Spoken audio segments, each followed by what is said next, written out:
Right, we're at Productronica 2019 in Munich. I'm joined by Ben Khoshmood from Inovaxe. Thanks for joining us. Now, Productronica is a huge show, and as we were just chatting before we started the camera rolling, you're having to go around several places at once to see different distributors. How does that work for you? It's working pretty well. Next year, we're definitely going to have our own booth. Right. But we've been very fortunate to have a number of different distributors that presenting our products, and so we've been pretty busy going from booth to booth and managing that. Actually, I mean, it's an interesting point. Do you think you probably pick up a little bit more of what's going on grassroots by physically going around and talking to people in different locations rather than sitting and waiting for people to come to you? Yeah, we really do. We have, obviously, when Panasonic distributes your product, you have one types of audience, and then when we have other manufacturers, a different audience. So as a result of that, we get a pretty good variations between different type of customers and see our products. And what's new for the show for you this year as well? This year we introduced a new smart stencil racks.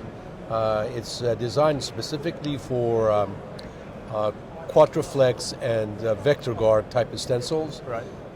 So it holds many stencils in a very small footprint, and it's smart. It lights up the location, tells you where it is, and also you can place it in any location within the framework our car. So when you're developing a product like that, where does the impetus come from? Is it because customers asked for that, or you've seen a need for it in the market?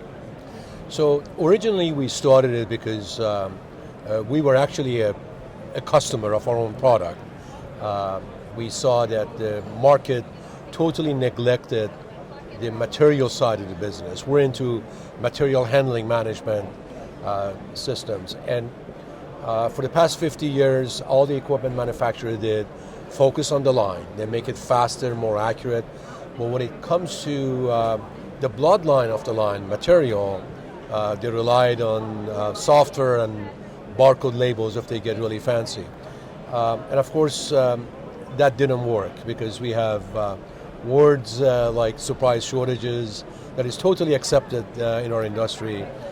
Things like cycle counting, which all of that means that our material processes is not working, and as a result of that, we need to have steps to catch the mistakes. It's really exciting to see that more and more of the manufacturers are refocusing on the material challenges, and also we see that customers are also focusing on that. So the demand, of course, is always customer driven. And we see more and more demand from the customers to take advantage of Internet of Things and be able to deliver a smart material handling solution that is not only connected to their equipment inside their factory, but also to their suppliers, to the outside the factory. Yeah. The avnets and the arrows and other manufacturers. I mean, the industry is becoming more efficient, having to become more efficient because that's where you get more cost effective. The machinery side of it, like you say, has become very efficient, but they're slowly catching up in other areas. Do you think that's because now they're being forced to be more efficient and suddenly thinking, oh, actually, we do need to look at the material handling, which, as you say, is the bloodline of the production line, yet it's in some ways it's always been accepted that there could be inefficiencies there, and it's a strange mindset when you think about it that it's being challenged now. Yeah, it's really amazing that we accepted it for so long, because if you look at the OEE of the equipment, the operational efficiency of the equipment, it's in the 60% in many places, and 40-25%. And the main reason for that, if you do a Pareto, it always points to the material. They can't find the parts, supply shortages, it takes too long to pull the kits. And these are all the opportunities that really we have, and we have neglected it. But yeah, there's a great opportunity. I think the market is going to benefit from it immensely. Yeah. And I mean, this kind of show, it's an international show, so for you it must be a great place to go around and hear different people's points of view. It really is.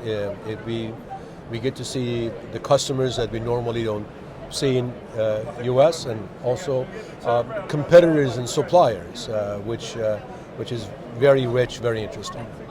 Well, thanks for spending the time to talk to us. I hope the show is good for you. I'm sure it will be. And if you have a booth next year, we'll save the shoe leather a little bit. For sure. Yeah. Thanks for talking to us. Great. Thank you.